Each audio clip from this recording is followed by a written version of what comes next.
चौथो करी तोखे अल्लाह वधाए, लगे तो को दुख तोखे आहे।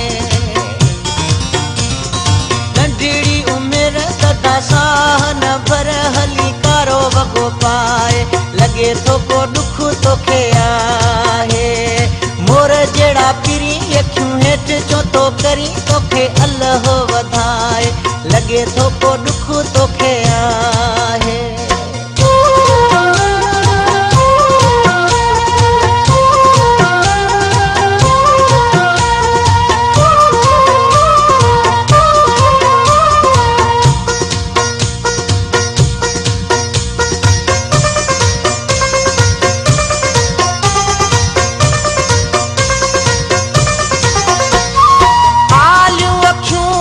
सुकल पिरी इहा आहे दुखन जी निशानी पिरी,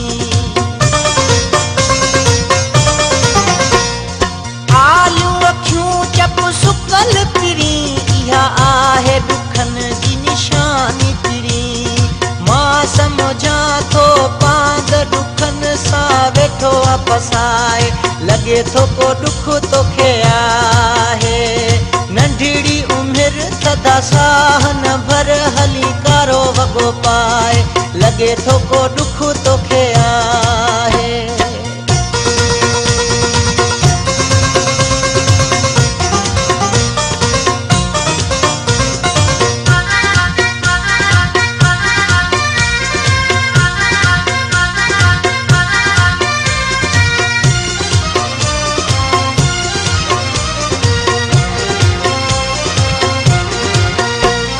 तुझे खिलण में मिलावट गम जी दर्द वारी खिल पधरिया, तुझे खिलण में मिलावट गम जी दर्द वारी खिल पधरिया। को ज़ालिम हूँ दो जे को तुझी निडूं पिटाए, लगे थो को दुख तोखे आहे।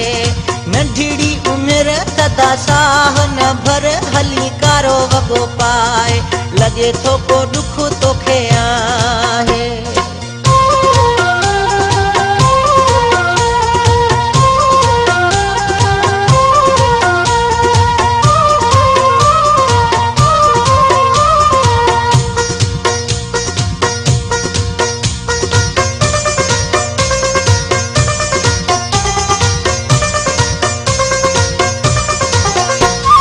सागर शाह मासूम खुशियूं जेको तो खां छिनी वियो आहे। सागर शाह मासूम खुशियूं जेको तो खां छिनी वियो आहे।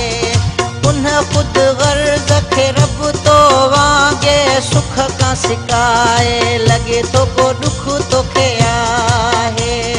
नंढड़ी उम्र सदा साह न भर हली कारो वगो पाए, लगे थो को दुख तोखे आहे।